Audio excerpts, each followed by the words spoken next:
As within, so without. You believe you're getting nonsense, so you're getting nonsense. Your world is coming through you, not to you. So if you want to change the world, it's coming to you. You have to change within, or the without can change. It's a virtual reality. It's the self pushed out into the world of experiencing. And that's what you're experiencing. Whatever you think, you feel, you're experiencing. If you want to feel different, experience different, then think and feel different. It's as simple as that. Can't make it any simpler than that. The idea is you just have to do it. First person. You often say that, and I think that people we know about first person, second person, third person, and you often say first person.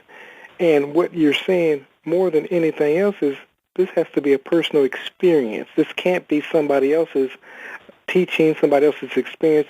You have to experience it for yourself, correct? That's right. You can't use it. You can't use it until you have it. So to have it, you have to test it to see if you have it. Because you do. You were told you do. You can change your mind and change your will. So that gives you the power that you're looking for, because there is only one power. Remember, God is all things to all. So he's the power that you're using to manifest your life. But how are you using it? As you think you are. Isn't that it? Yeah. Even if we don't realize that we're using it, we're using it. Oh, yeah, that's the whole problem. Everybody is they're unaware that their very thinking and feeling is being projected into their world of experiencing. Come on. As you think you are. What else could that be? I mean, and this is God telling you, as you think you are. I mean, so actually all you need to ask yourself is, do I actually believe what he said? Because you see, I can tell you this, there'd be 1,000 people kneeling down in church and praying, and I'll bet you I'm not sure there'd be any. Believe what he said, but there would be damn few. That's it. It'd only be a few.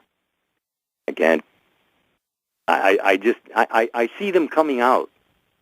I see them coming out of the church because I was in there with them. I didn't see any joy. Isn't that what you go to church for?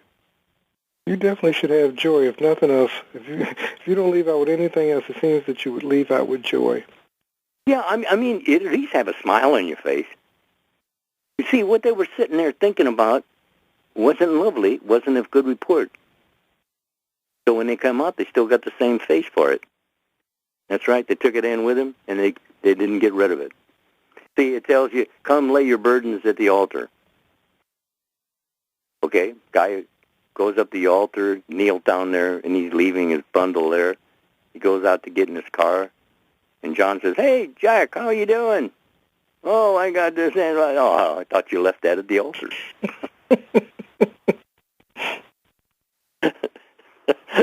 and you know, I said that one time, and it was like a whoa across the whole audience. They all saw themselves doing it. Exactly, and we get angry when we see ourselves in the story. Of course. Yeah. Of course we do. And that's what we focus on. It says, blessed is the man that does not condemn himself for that which he has allowed. It's telling you that sooner or later you'll be able to stop condemning yourself because you'll let it go. Look, that's what it tells you. Let go, let God. If you completely let go and let God, then you're off the hook. That's the only way you get off the hook, is let go and let God, because he can handle it. That's what Jesus told you. I of myself can do nothing. It's the Father within. He does all the work. He he doeth the work. So there's no work for you to do. Just stand on what you claimed. And that's all you have to do. Show up and claim it. And what are you claiming? Your inheritance. He said, son, all I have is yours. Claim it. Right here, right now. Yeah. Let go and let God. So yes. There's nothing short of forgiving oneself and forgiving others. And sometimes people feel like they need to forgive God. But the bottom line is letting that mess go, whatever it is that we're holding on to that's holding us back. Would you agree? That's what you're suffering. It's all an idea. It's only an idea. All the sickness in the world is only an idea that you can let go of. As within, so without. Look, your body listens to everything you say. When you're in a negative mood, it's in a negative mood.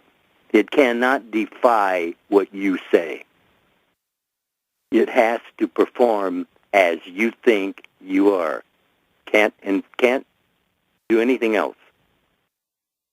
So you're always in control, even if you're out of control.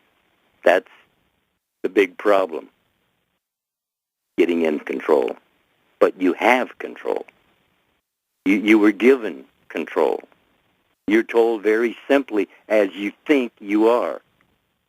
So think you are better than the best yet you've ever thought, and see what happens. Just hold that state of mind for a while and see what happens.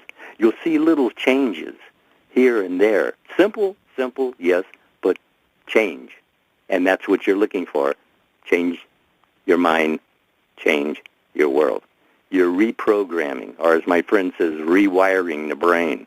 And that's exactly what you're doing when you think different thoughts. You're rewiring your brain because it is acting on automatic as you think you are. So think differently, and then it's differently. That makes you differently. So you're told, physician, heal thyself. And what was Jesus, the great physician? And he's in you. And all you have to do is ask. You see, Jesus passed on the road many that were lame, halt, withered, but he didn't do anything about it because nobody asked. You receive not because you ask not, or you're asking amiss because you're thinking amiss, that there's no hope. But there is. But you have to be the hope, not think about it. Wouldn't you say? I would. And one thing that I heard when you were talking about the managing of moods and even the how-to is that we as individuals have to become better managers of our moods, our states, our thoughts, our actions. And you said just a little bit at a time, a thought here, a thought there, a positive thought, better than the best you know. Whatever that next thing is that you want to manifest, think on that. So I like that you've given them tools to be better managers of their mood. Yeah, look, you're born. You learn to crawl. You learn to walk. You learn to run. You learn these things by practicing. A little better, a little better, and a little better. It's the same thing. You're rewiring your brain every time you accept a new idea, a new attitude, a new assumption, a new mood. You're changing the mind. Well, change it for the better. Think only on things that are lovely and of good report. And it'll be lovely and of good report experiencing. It's really that simple. And if you just keep it that simple, you'll change your mind and change your world, because the first does the second.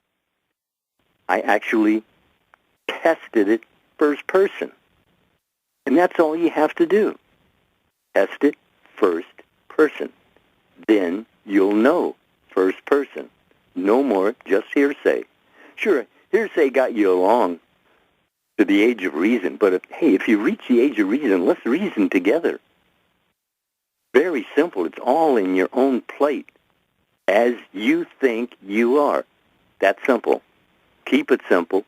You'll remember it. If you remember it, you might even do it. But you got to remember it, right? Absolutely. So what would you tell them in closing? Well, your world is yourself pushed out. What kind of world are you building? Because that's what you'll experience, as within, so without. And that's for every child born of woman. That's what I have to say.